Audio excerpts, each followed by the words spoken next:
Mungkin saya akan lanjut terlebih dahulu kepada pemateri kedua. Untuk pemateri kedua ini akan disampaikan oleh Ibu Dian Syarif Pratomo. Beliau adalah lulusan dari Sarjana Farmasi ITB Angkatan 83. Beliau juga pernah bekerja di salah satu bank nasional selama 8 tahun. Dan bahkan beliau adalah penyandang lupus. Jadi nanti kita bisa sharing berkaitan dengan pengalaman beliau gitu. Dan beliau juga saat ini merupakan ketua Samsi Duha dari Samsi Duha Foundation dari tahun 2004 sampai sekarang. Untuk pengalaman ataupun mungkin penghargaan, beliau sangat banyak mendapat penghargaan berkaitan dengan peran beliau, terutama seperti penghargaan dari International Lifetime Achievement Award yang berasal dari International Congress on SLA di Vancouver di 2010. Ada juga penghargaan dari Danamon Award sebagai terfavorit kedua pilihan publik di tahun 2010. Dan juga ada penghargaan terakhir di tahun 2015, itu adalah wanita inspiratif pilihan wadah kosmetik, brand healthy inspirational survivor. Beliau sangat banyak penghargaannya kalau saya baca dari CV-nya. Nanti insya Allah mungkin Bu Dian bisa sharing banyak hal berkaitan dengan lupus ini. Itu mungkin kalau dari CV beliau. Tidak panjang lebar, mangga saya serahkan langsung kepada Ibu Dian Syarif Pratomo untuk sharing pada kesempatan kali ini. Mangga Bu Dian. Baik, terima kasih. Assalamualaikum warahmatullahi wabarakatuh. Waalaikumsalam. Alhamdulillah warahmatullahi wabarakatuh. Seperti juga Dr. Ahmad Gunadi, saya sangat berbahagia sekali bisa berada di tengah-tengah para perawat pemerhati lupus yang datang dari berbagai daerah di Jawa Barat. Terima kasih atas kesempatan yang diberikan. Mudah-mudahan 30 menit ke depan kita semua bisa saling berbagi pengalaman, berbagi inspirasi, dan juga berbagi semangat khususnya di era pandemi seperti ini. Mungkin untuk mengawali perjumpaan kita pagi hari ini, pagi menjelang siang hari ini, saya ingin terlebih dahulu menghadirkan sebuah tayangan berikut yang mudah-mudahan dapat memberikan gambaran awal bagaimana para pasien lupus ini bisa bertahan hidup sesuai topiknya kali ini, yaitu surviving lupus. Mungkin silahkan menikmati terlebih dahulu tayangan berikut, mudah-mudahan dapat ternikmati dengan baik audio maupun visualnya.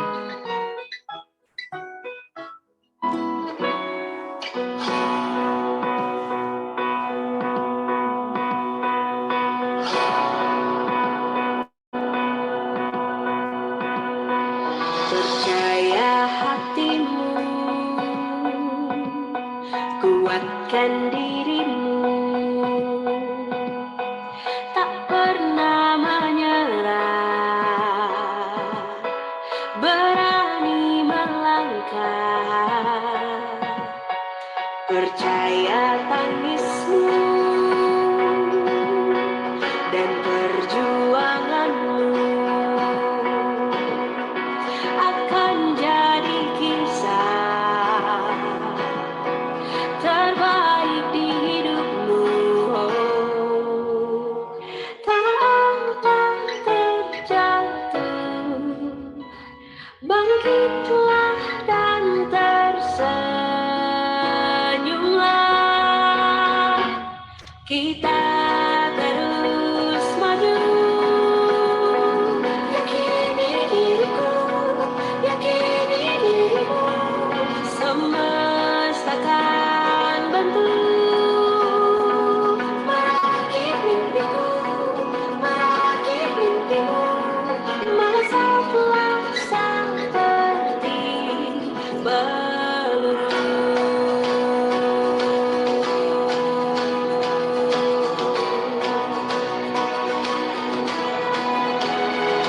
Keterbatasanku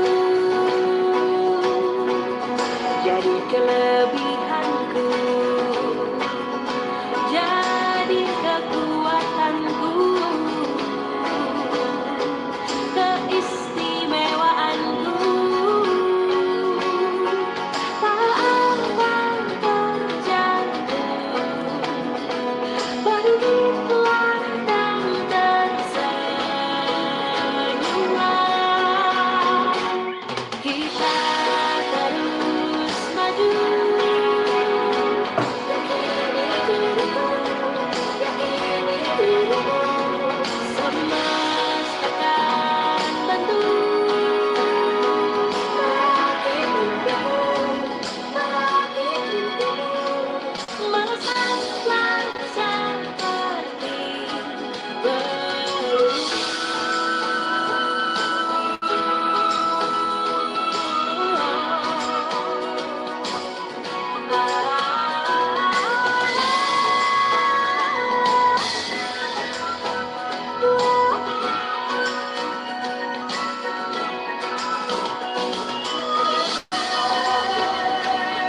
peluru.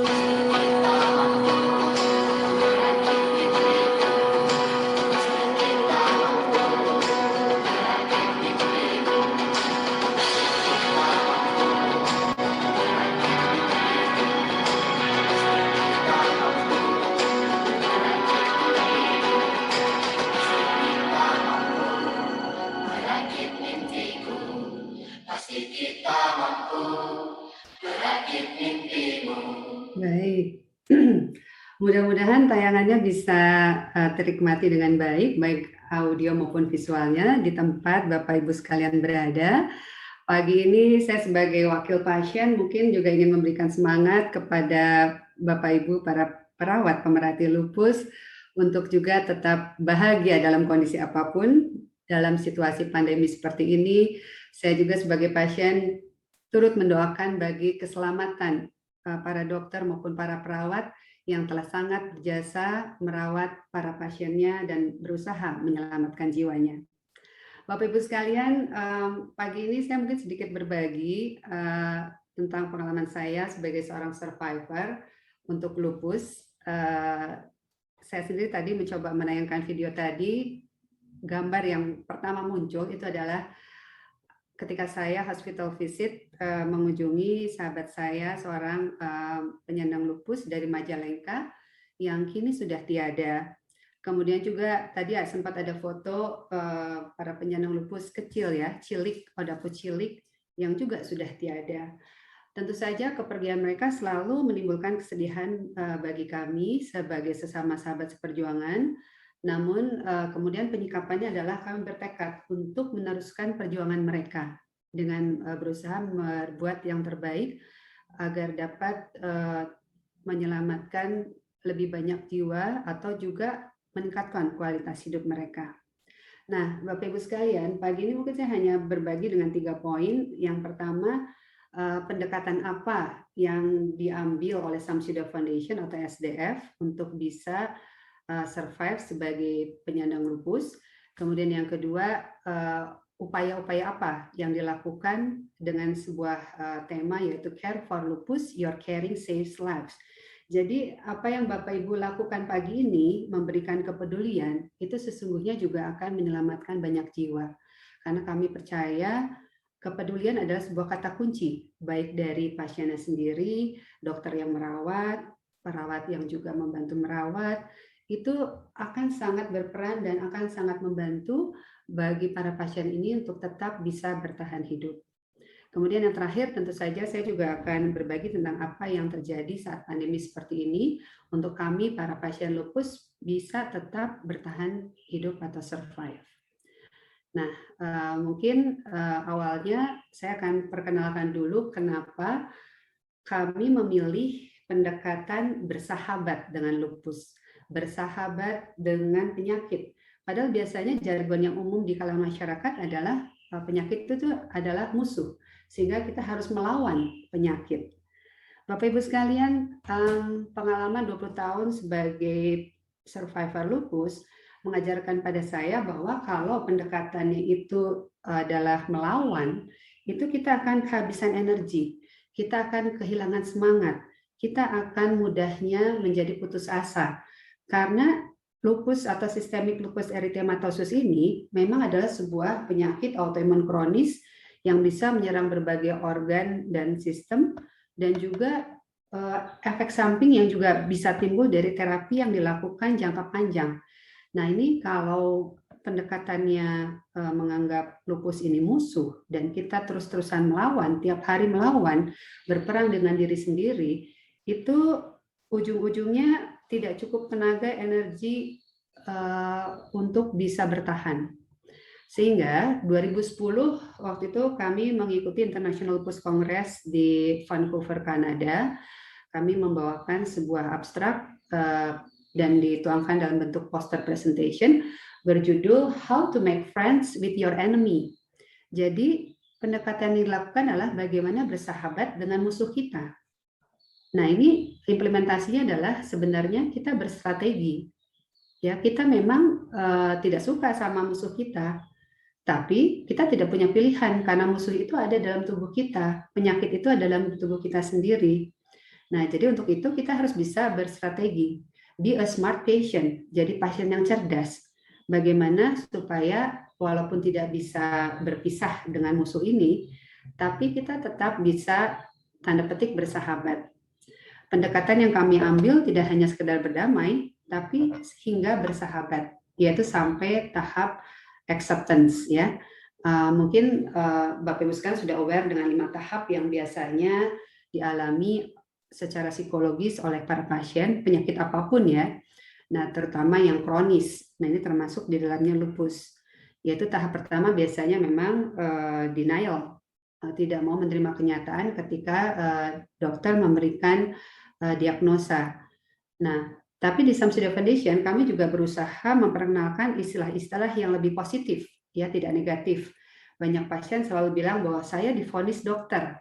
Padahal dokter itu bukan hakim. Dokter itu hanya menjalankan profesinya dan menyampaikan hasil diagnosanya. Kemudian yang kedua, kami juga menghindari penggunaan kata penderita. Karena sakit itu tidak harus menderita. Yang sakit itu jasadnya, fisiknya. Tapi jiwanya, batinnya tidak harus ikut menderita. Itu adalah 2 elemen yang totally different dan terpisah yang seharusnya bahkan bisa saling mendukung. Karena kalau jiwanya kuat, jiwanya tetap sehat, maka fisik atau badan yang terlemahkan ini juga bisa ikut terbawa kuat dan sehat. Itu value yang coba kami bagikan di SDF untuk bisa membuat para pasien ini bertahan hidup dan juga meningkatkan kualitas hidupnya sebagai penyandang lupus dengan perjalanan penyakit yang bertahun-tahun yang kerap kali diwarnai oleh efek samping, komplikasi, dan juga seperti saya sendiri, saya juga harus menjalani berbagai macam tindakan operatif demi untuk menyelamatkan jiwa saya. Nah, jadi kalau Bapak Ibu sekalian ini justru bidangnya adalah para perawat di bidang bedah. Saya sendiri sudah untuk bisa sampai di titik ini sudah menjalani sekitar 20 kali tindakan operatif, minor maupun major, dan sudah jadi langganan rumah sakit, sudah akrab juga dengan perawatnya, karena seringkali harus mengalami rawat inap di rumah sakit dan menyiapkan pasca bedah maupun setelah bedahnya ya. Mungkin saya bisa kasih gambaran beberapa tindakan operatif yang pernah saya alami. Itu saya pernah mengalami histerektomi karena waktu itu saya mengalami pernah mengalami perdarahan hebat, dan untuk menyelamatkan jiwa saya tidak ada pilihan lain, harus diadakan pengangkatan rahim. Kemudian juga tiba-tiba terjadi lisis yang menyebabkan saya juga harus splenektomi ya, kantung empedu saya harus diangkat, dan serangkaian minor major surgery lainnya. Mungkin yang paling berat buat saya adalah ketika saya harus mengalami bedah otak atau kraniotomi, karena waktu itu terjadi brain abscess akibat dosis tinggi dari kortikosteroid yang harus saya ambil dan kemudian menyebabkan infeksi ya atau abses di otak. Nah, Bapak Ibu sekalian, ini kembali saya masuk dulu ke fase psikologisnya ya, karena ini akan sangat dominan ketika nanti Bapak Ibu juga bisa berperan sebagai perawat untuk bisa mendampingi para pasien yang menjalani rawat inap maupun rawat jalan. Karena interaksi dengan perawat juga akan sangat berarti ya dalam membesarkan hati, dalam memberikan informasi, dalam juga membangkitkan semangat. Karena kalau perawatnya justru emang the caring nurse, itu juga akan membuat pasien hati pasiennya berbunga ya. Sama ketika para dokter pemerhati lupus juga adalah the caring doctor, itu ngelihat dokternya aja udah ngerasa sembuh gitu ya. Tapi kalau jutek atau cuek, waduh itu tambah berat itu penyakitnya. Nah, jadi tadi kembali ke pendekatan yang diambil oleh SDF, yaitu bersahabat dengan lupus, itu tujuan yang kita sasar adalah fase acceptance. Jadi totally bisa menerima penyakitnya. Walaupun awalnya memang tadi denial, ya siapapun tidak ada yang mau terima ketika kemudian terdiagnosa sebuah penyakit kronis yang tidak bisa, tanda petik tidak bisa sembuh dan tidak ada obatnya gitu. Itu pasti pertama reaksinya denial. Kemudian biasanya juga kan akan masuk ke fase anger, ya, dia tidak nyaman dengan dirinya, tidak nyaman dengan orang lain, marah yang tidak ada ujung pangkalnya, semua berkonotasi negatif, ya, dan ini memang bisa juga nanti berpengaruh kepada fisiknya. Kemudian biasanya memang ketika sudah berjalannya waktu, dan tadi yang seperti Dokter Ahmad bilang, gejalanya satu persatu timbul, kemudian juga sudah akhirnya bisa beradaptasi, itu masuk fase bargaining, tawar-menawar ya, untuk bisa tidak lagi anger, tapi sudah mau mulai menerima kondisinya. Nah, tapi ini sebuah fase yang memang sangat krusial juga, karena kalau tidak berhasil menjalani fase ini, dia bisa masuk ke wilayah depresi. Ya, kehilangan semangat, putus asa, tidak mau minum obat, tidak mau ke dokter lagi, tidak mau dirawat lagi, sudah putus asa, sudah pasrah yang tidak mau ngapa-ngapain. Nah, ini bahaya sekali ya. Jadi depresi ini adalah kalah sebelum berperang. Nah, yang ingin kita hantarkan melalui SDF sebagai kelompok pendukung adalah melewati fase-fase berat ini untuk bisa mencapai fase acceptance, yaitu fase penerimaan. Mau menerima kondisi apa adanya, walaupun tidak mudah, terus terang tidak mudah. Saya bisa berbagi seperti itu karena saya sendiri mengalami betapa perjuangan yang cukup melelahkan untuk bisa bertahan hidup hingga di titik ini, karena justru perjalanan penyakitnya atau efek samping atau komplikasi, atau juga berbagai masalah lain dari teman-teman seperjuangan saya yang menyangkut masalah sosial atau ekonomi, ya, karena ini yang namanya orang sakit itu pasti tidak lepas dari aspek sosial ekonomi. Nah, ini makanya kenapa pendekatan terbaik yang diambil yang bisa saya bagikan buat Bapak Ibu sekalian itu adalah bersahabat dengan lupus, ya, dan how to make friend with your enemy, how to make friend with your lupus, itu kita bisa lakukan bersama, ya. Berikutnya mungkin apa yang sudah dilakukan untuk bisa survive tadi. Jadi memang kalau pagi ini kita bicara tentang bagaimana bisa bertahan hidup, bagaimana bisa survive. Sebelum pandemi saja kami sebagai pasien harus bisa survive, apalagi selama pandemi. Ya, ini saya mulai dulu dengan sebelum pandemi. Sebelum pandemi artinya kondisinya normal, kita bisa mendapatkan jatah obat BPJS normal, bisa konsultasi langsung dengan dokternya. Nah, itu yang kami bekali kepada para Odapus itu adalah nomor satu memang harus memahami perjalanan penyakit dan terapinya, karena dengan kefahaman itu menjalaninya lebih mudah. Karena kalau nggak paham itu nggak akan ngerti gitu ya, kenapa tiba-tiba muncul ini, muncul itu. Padahal kalau kita paham bahwa memang ini penyakit yang bisa menyerang berbagai sistem atau organ.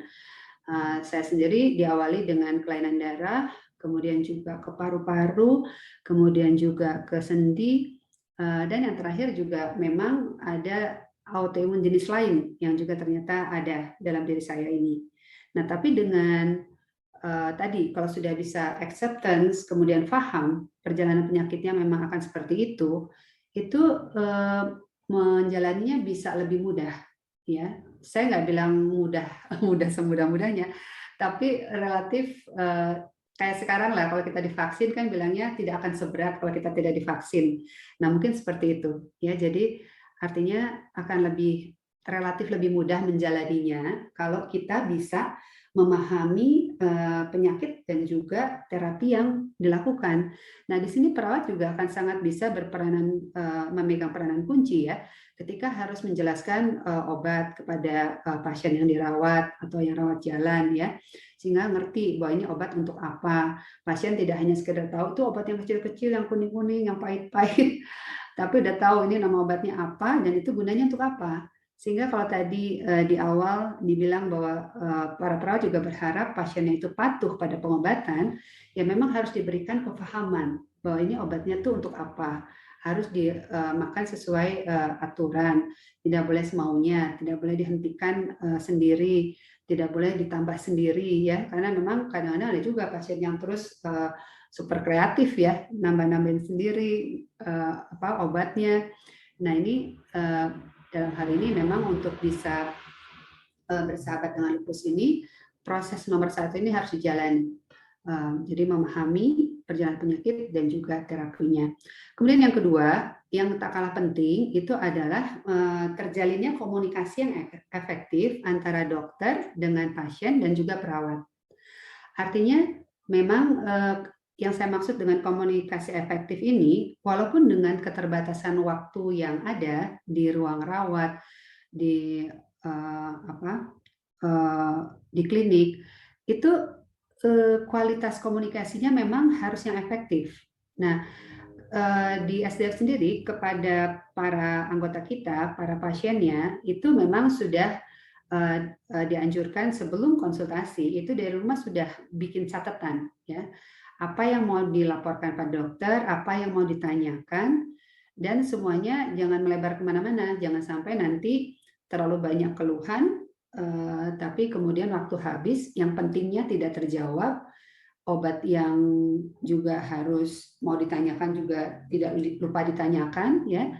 Nah seperti itu. Jadi nomor 2 itu memang harus terjalin komunikasi yang efektif antara dokter, perawat, dan pasien, baik ya di era sebelumnya, sebelum pandemi, di mana secara langsung maupun sekarang ketika dilakukan secara telemedicine.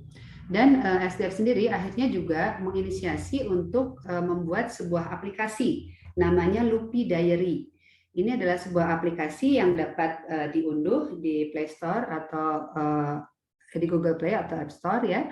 Dan aplikasi ini bisa di handphone, ya, kemudian bisa dimasukkan data-data pasien. Artinya para pasien ini seolah memiliki personal medication record. Ya, tidak tergantung catatan medis yang ada di klinik atau rumah sakit, tapi secara pribadi dia sendiri punya catatan, ya, perjalanan penyakitnya, obat-obatnya, jadwal kontrol ke dokter, jadwal minum obat, ya, karena ini aplikasinya juga dilengkapi dengan alarm untuk mengingatkan minum obat. Nah, dengan demikian seharusnya bisa lebih catatannya tuh lebih terorganize, dan ketika ada kesempatan untuk konsultasi dengan dokter ataupun perawat, itu memang lebih terstruktur, ya, sehingga yang penting-pentingnya memang terakomodasi, ya kalau ada waktu lebih baru yang lain-lainnya gitu. Nah itu yang kedua. Kemudian yang ketiga itu SDF juga memahami, ya, aspirasi para pasien lupus yang juga animo terhadap herbal itu cukup tinggi.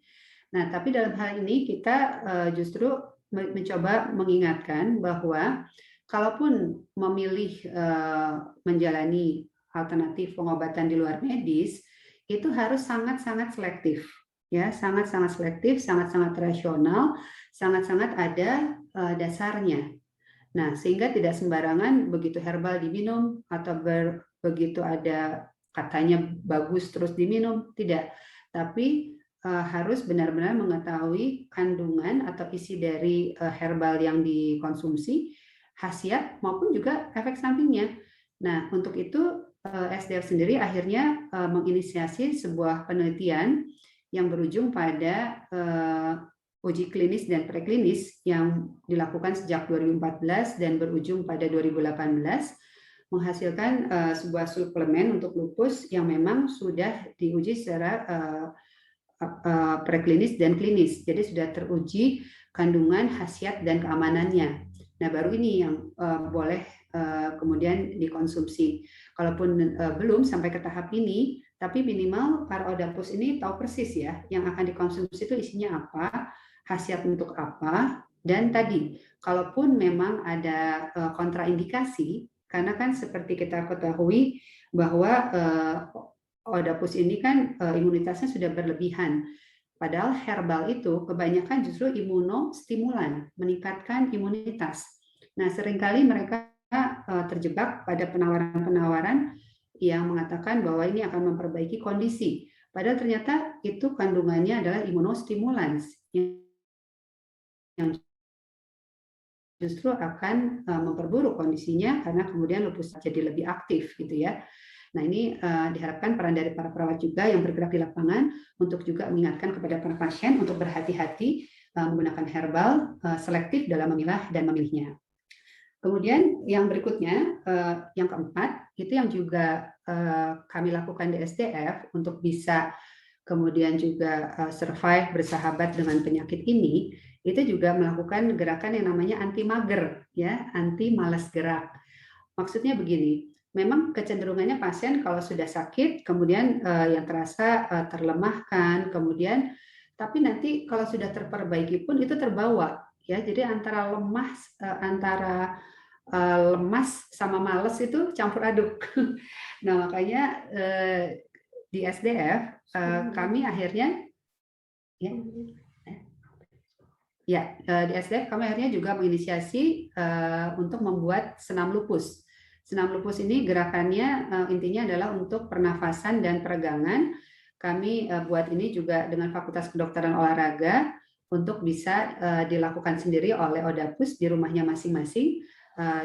Cukup meluangkan waktu beberapa menit, tapi dilakukan secara rutin, bisa untuk melatih pernapasan dan peregangan. Juga olahraga lain yang bisa direkomendasikan seperti yoga, senam ringan, senam pernapasan, jalan pagi, bahkan berenang yang sangat baik untuk persendian. Berikutnya mungkin bagian keduanya ya yang saya juga bisa sharing itu adalah apa yang dilakukan oleh SDF untuk melakukan pendampingan sebagai kelompok pendukung bagi para pasien ini. Ya, tentu saja pendampingan yang kami lakukan meliputi aspek psikologis ya untuk bisa berbagi rasa, kemudian juga finansial ketika mereka membutuhkan bantuan biaya yang tidak tercover BPJS. Kemudian yang ketiga juga untuk kalau mereka mengalami masalah di sosial ketika masih ada paradigma yang salah tentang lupus yang berdampak pada ruang lingkup kerja atau sekolahnya. Nah, ini beberapa contoh kegiatannya.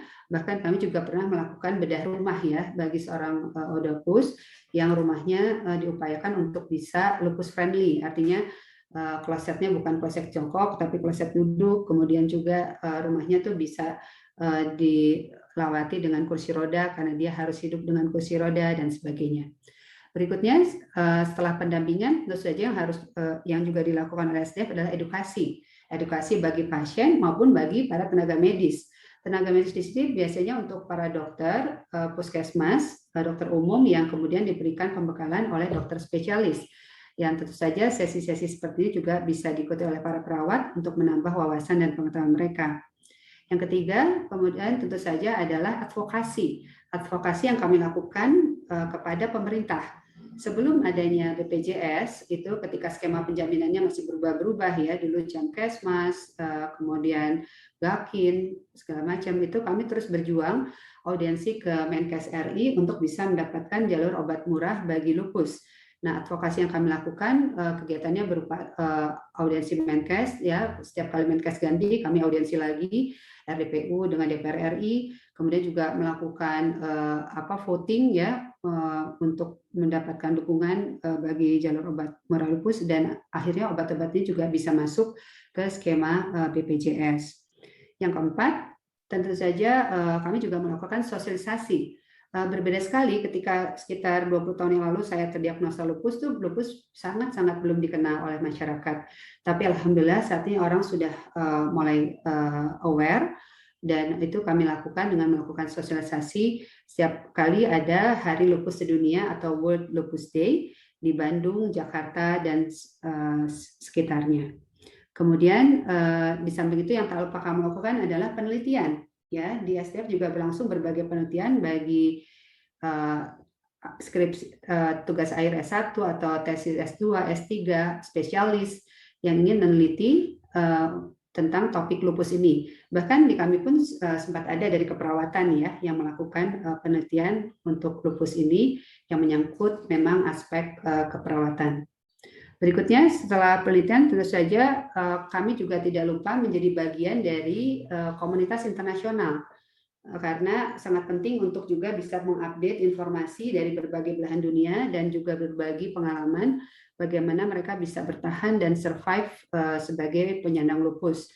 Kami pernah mengikuti berbagai international conference di Shanghai, kemudian di Vancouver, di Vienna, dan terakhir di Melbourne. Itu waktu di Vienna kami juga bekerja sama dengan Lupus Europe untuk bisa menerbitkan buku karya kami yang judulnya Lupi, Sahabatku yang Nakal, untuk bisa diterjemahkan ke berbagai bahasa, Inggris, Perancis, Belanda, dan yang terakhir adalah Arab. Ya, jadi alhamdulillah, mudah-mudahan kalau kita memang bisa bersungguh-sungguh dalam ikhtiar kita, itu bisa menjadi rahmat bagi sekalian alam. Berikutnya kita beralih kepada bagian terakhir, yaitu bagaimana pasien lupus bertahan di tengah pandemi. Nah, ini seru karena tidak pandemi aja kami sudah harus struggling. Nah, begitu pandemi memang tantangannya lain lagi ya. Tapi nomor satu memang akhirnya tentu saja harus beradaptasi dengan perubahan konsultasi ya dengan dokter yang tadinya langsung menjadi telemedicine. Kemudian juga ketika kita harus berbagi sesama komunitas itu biasanya langsung, sekarang harus dengan virtual sharing. Tapi ada hikmahnya juga karena tadinya yang kita nggak bisa berbarengan dengan komunitas di berbagai daerah sekarang bisa, karena kalau dulu kan sendiri-sendiri ngadainnya ya, Pulau Jawa sama luar Jawa sendiri-sendiri, tapi kalau sekarang kita bisa bareng-bareng. Kemudian yang kedua juga memang tantangannya tentu saja obat ya, karena begitu pandemi ini para Odapus kesulitan mengakses obat terkait dengan skema penjaminan BPJS.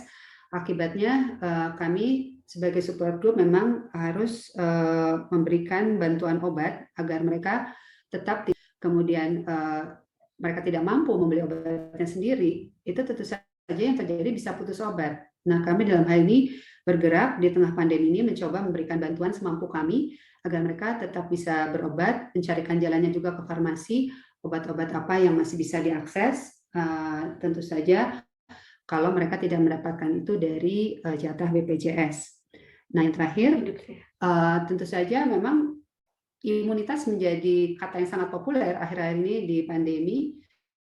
Kalau dulu kami lebih fokus pada antibodi berlebihan yang ada dalam tubuh, sekarang juga harus pay attention untuk meningkatkan imunitas ketika memang menghadapi serangan virus dari luar. Nah, ini memang sungguh sebuah kondisi yang sangat penuh tantangan, tapi kami percaya bahwa dengan kesungguhan ikhtiar itu kami tetap bisa bertahan. Kalaupun akhirnya kami harus kalah, itu kalahnya kalah terhormat. Berikutnya, ini juga di masa pandemi ini, ketika memang kita semua, kami yang nomor satu menjalankan itu, karena tidak mau beresiko. Dan bahkan SDF menginisiasi sebuah gerakan yang namanya INSAP, Indonesia Sadar Prokes, bekerja sama dengan Yayasan Ganesha 83 ITB, yang nanti insya Allah hari Selasa tanggal 29 Juni, gerakan ini akan dicanangkan oleh Menteri Kesehatan RI Bapak Budi Gunadi Sadikin. Nanti untuk para sahabat yang bergabung hari ini, kalau berminat silahkan ikut. Acaranya singkat, hanya 1 jam, tapi nanti akan diperkenalkan inspirasi dari Pak Menkes dan juga apa-apa saja materi yang bisa dibagikan di lingkungan kita. Karena pendekatannya, nanti pendekatan yang memang dimulai dari diri sendiri, keluarga, dan lingkungan sekitar. Jadi ini contoh-contoh gerakannya, seperti yang telah kami lakukan kemarin, itu sosialisasi INSAP di lingkungan terdekat. Kemudian juga memberikan sedekah masker bagi para pedagang keliling yang ada di wilayah lingkungan, sambil tadi memperkenalkan prokes ini. Nanti ada topuknya, seru juga ini ya. Kemudian yang terakhir tentang vaksin, ya alhamdulillah akhirnya memang para autoimmuners ini bisa menjalankan vaksin setelah ada rekomendasi dari Asosiasi Dokter Penyakit Dalam, dan sehingga tidak ada keraguan-raguan lagi untuk melakoninya. Tentu saja dengan kondisi yang tadi disebutkan Dr. Ahmad, bahwa memang kondisi autoimunnya atau lupusnya terkendali atau bahkan dia sudah remisi, itu layak untuk diberikan vaksin. Kemudian yang kedua juga memang menggunakan vaksin yang tepat yang mungkin tidak ada kontraindikasinya. Alhamdulillah saya sendiri juga kemarin sudah menjalani vaksin 1 dan 2. Tadinya sempat takut juga kalau ada reaksi alergi karena saya sangat alergis. Tapi alhamdulillah ternyata itu tidak terjadi. Jadi itulah menurut saya itu karunia dari Allah bahwa akhirnya para autoimuners juga bisa menjalani vaksinasi dengan selamat dan untuk seterusnya. Baik, Bapak Ibu sekalian, di penghujung sesi saya akan kembali diputarkan sebuah tayangan yang mudah-mudahan dapat memberikan gambaran kepada Bapak Ibu sekalian dan juga dukungan kami dari para pasien untuk para tenaga medis, untuk para dokter, untuk para perawat yang sudah sangat berjasa membantu kami. Inilah tayangannya.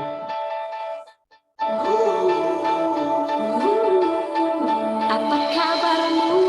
Salam dariku. Aku di sini, engkau di sana. Ku harap baik-baik saja, walau dalam jarak terpisah. Berikan senyum pada harimu, Berikan cinta pada sesama. Yakinkan pada diri ini, bersama kita pasti bisa. Ku kirimkan semangat untukmu.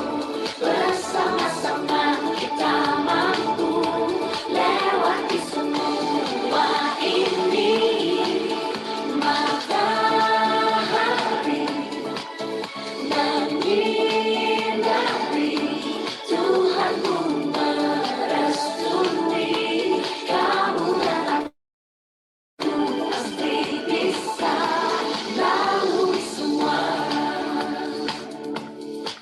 Apa kabarmu? Salam dariku. Aku di sini, engkau di sana. Ku harap baik-baik saja. walau dalam jarak terpisah. Berikan senyum pada harimu, hati berikan cinta pada sesama. Yakinkan pada diri ini, Bersama kita pasti bisa. Ku kirimkan semangat untukmu. Bersama-sama kita mampu lewati semua ini. Matahari menyinari, Tuhan pun merestui. Kamu dan aku pasti bisa lalui semua. Dan menjagamu, kau pun menjaga aku. Jarak yang memisahkan takkan jadi penghalang. Jadikan semangat kita seperti mataharimu.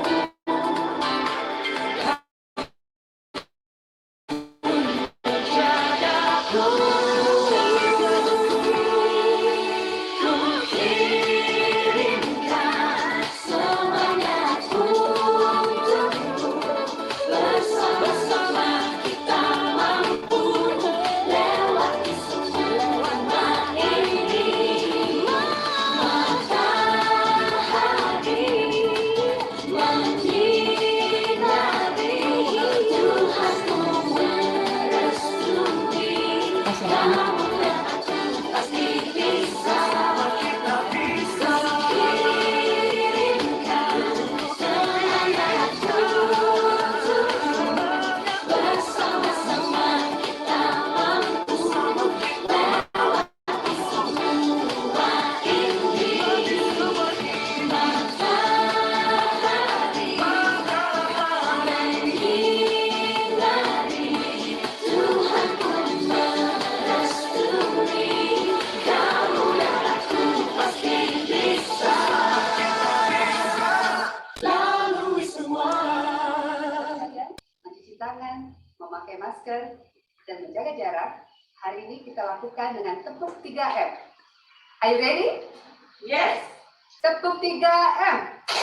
Cuci tangan, pakai masker, jaga jarak.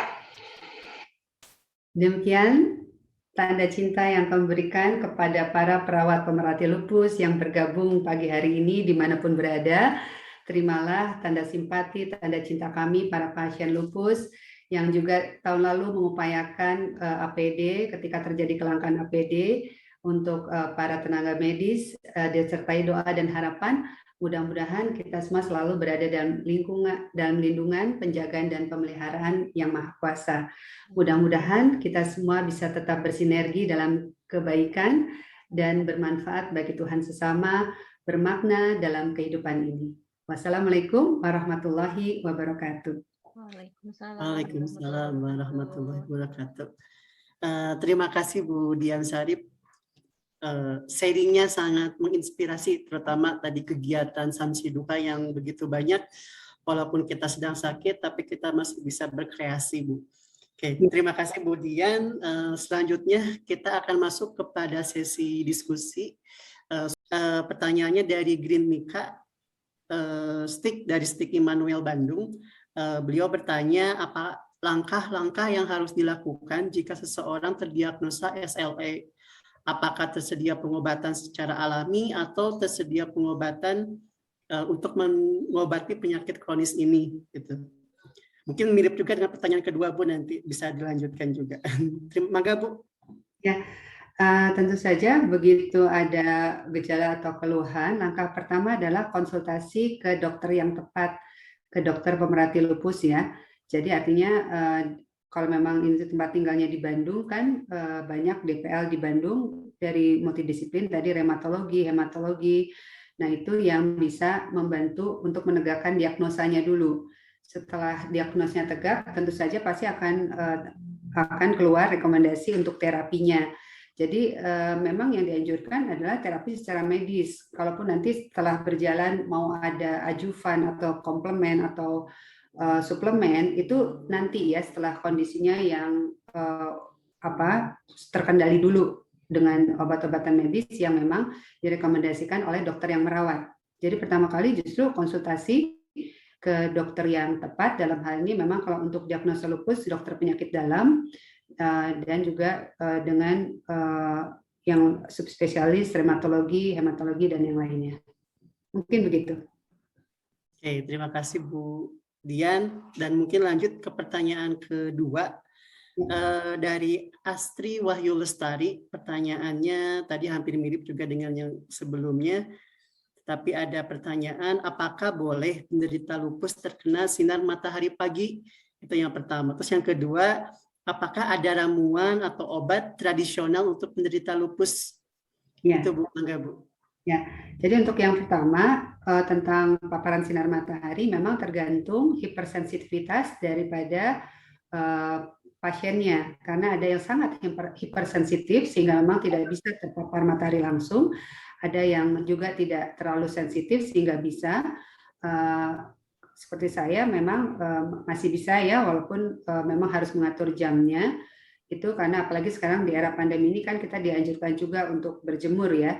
Nah, itu dipilih jamnya yang sesuai dengan kenyamanan kita, tapi tetap bisa mendapatkan sinar matahari. Dan jangan lupa yang terpenting juga tetap olahraga ya. Seperti saya, yang saya pilih adalah jalan pagi.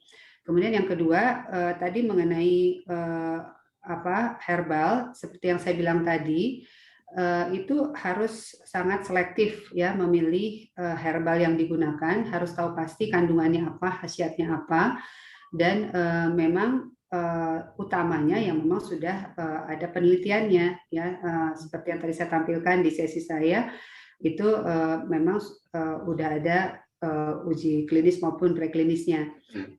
Tolong sangat berhati-hati terhadap herbal ini, bukan berarti alami kemudian aman, karena justru bahan alam itu banyak unsurnya. Dan yang kita perlukan itu kan hanya yang tertentu. Kemudian yang kedua, kebanyakan justru bahan alam itu justru imunostimulan yang meningkatkan imunitas, yang justru bagi penyandang lupus atau autoimun yang lain itu imunitasnya sudah berlebihan. jadi kontraindikasi. Jadi tolong berhati-hati, bukan artinya herbal itu selalu aman, tapi biasakan untuk konsultasi ke dokter ataupun kalau pun ingin sharing bersama kami di Samsudin Foundation, insya Allah kami pun akan bisa berbagi pengalaman. Siap, Bu. Oke, terima kasih Bu Dian untuk jawabannya. Mungkin sebelum saya akhiri, ada pertanyaan khusus nanti yang akan disampaikan oleh Ibu Ketua Pelaksana kepada Bu Ella. Mungkin mangga Bu, saya persilahkan. Ya, terima kasih Pak Angga. Assalamualaikum Ibu. Masya Allah. Ini bagus sekali ya kegiatannya. Saya sangat sampai ya Allah sungguh takjub gitu ya. Saya sangat bangga sekali. Tapi yang saya pikirkan gini ya, upaya yang memang dilakukan untuk terkait support finansial ini Bu ya. Mengingat kegiatan Ibu dan kawan-kawan di Foundation di DS Syamsi Duha Foundation ini begitu bagus ya untuk para Odapus ya, saudara-saudara kita yang memang penyandang lupus, baik itu kegiatan nasional maupun internasional yang tentunya memerlukan biaya gitu. Ya, dan ya bagus sekali gitu ya, dan itu semuanya kan membutuhkan finansial ya Bu ya. Terima kasih, mungkin itu Bu. Barangkali memang apakah ada donasi atau apa, bagaimana? Terima kasih. Ya, Bu Ella, saya percaya bahwa kalau apa yang kita lakukan sesuai dengan kehendak Allah, itu akan dibukakan jalan, Bu, akan dilapangkan jalan ikhtiarnya.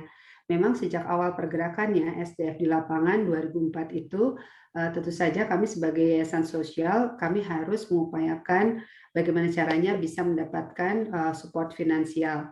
Nah, tapi alhamdulillah dengan berbagai program yang kami upayakan, kemudian timbul kepercayaan dari berbagai pihak yang kemudian juga mendukung pergerakan kami. Dan bahkan ketika 2012 Badan Kesehatan Dunia WHO memberikan Sasakawa Health Prize bagi SDF yang mewakili Indonesia, itu WHO juga melihat kesungguhan ikhtiar kami, bahwa mereka melihat bahwa Indonesia ini tantangannya sangat besar, harga obatnya sangat tinggi, kemudian saat itu skema penjaminannya juga belum jelas. Kemudian jadi bahwa pasiennya itu bisa survive, mereka sangat mengapresiasi, sehingga mereka sangat menghargai inisiatif, kreativitas, dan inovasi yang kami lakukan, sehingga memberikan penghargaan itu. Bagi kami itu membesarkan hati dan menimbulkan kepercayaan diri dan juga semangat bahwa apabila tadi kita bersungguh-sungguh dalam berikhtiar, itu selalu ada jalan. Jangan kita dipatahkan oleh ketidakberdayaan finansial, karena itu artinya kita berputus asa pada rahmat Allah. Ketika memang apa yang kita upayakan itu sesuai dengan kehendak Allah, Allah akan bukakan jalannya, akan dicukupkan. Kami pun saat ini di era pandemi ini, ketika kami juga harus membantu teman-teman seperjuangan kami dalam hal obat, itu juga alhamdulillah selalu ada aja rezekinya ya, karena kan niat kami agar mereka tidak putus obat. Nah itu jadi gitu Bu Ella, kayaknya dalam setiap ikhtiar itu harus disertai dengan kesungguhan, kemudian menyerahkan hasilnya pada ketetapan terbaik dari Allah. Insya Allah pertolongannya ada, dan kami berani berbagi begitu karena sudah melakoninya sejak awal pergerakan SDF di 2004 hingga kini. Alhamdulillah di 2021 bisa terus bertahan, bisa terus tetap memberikan manfaat. Iya, Masya Allah, Ibu bagus sekali. Sehat terus ya Bu ya. Ibu berkarya dan sudah begitu banyak bermanfaat bagi saudara-saudara kita yang penyandang lupus. Terima kasih Ibu atas berbaginya, memberikan motivasi ya buat kami semua. Terima kasih Bu. Mangga nanti para perawat ya sebagai perawat pemerhati lupus di SDF. Iya. Oke, terima kasih Bu. Mangga, Assalamualaikum. Waalaikumsalam. Terima kasih Bu Dian, Bu Ella. Alhamdulillah Ibu Bapak, kita sudah pada penghujung acara, terutama di sesi pertama ini. Sebelum saya kembalikan kepada MC, mungkin saya ingin sedikit menyimpulkan dari dua materi dari Pak Dr. Rahmat Gunadi dan juga Ibu Dian Syarif. Lupus ini merupakan penyakit 1000 wajah, penyakit autoimun dengan gangguan yang bisa kambuh dan bisa juga tenang. Kebanyakan pemicunya adalah stres, jadi hindari stres.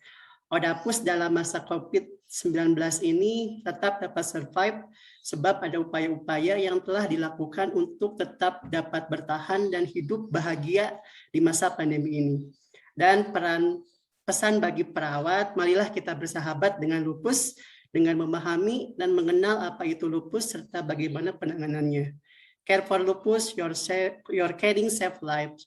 Terima kasih dan mohon maaf jika selama memandu acara ini banyak kekeliruan. Kami ucapkan terima kasih sekali lagi kepada Dr. Rahmat Gunadi dan Ibu Dian Syarif untuk materi yang telah disampaikannya. Demikian saya kembalikan kepada MC. Billahi taufiq wal hidayah. Wassalamualaikum warahmatullahi wabarakatuh. Waalaikumsalam warahmatullahi wabarakatuh. Terima kasih Kang Angga sudah memandu sesi 1 dengan sangat luar biasa. Terima kasih juga kami sampaikan saya selaku panitia kepada Dr. Ahmad Gunadi dan juga Ibu Dian Syarif. Sungguh pemaparan yang sangat luar biasa ya Ibu Dr. Ahmad. Semoga selalu sehat Ibu.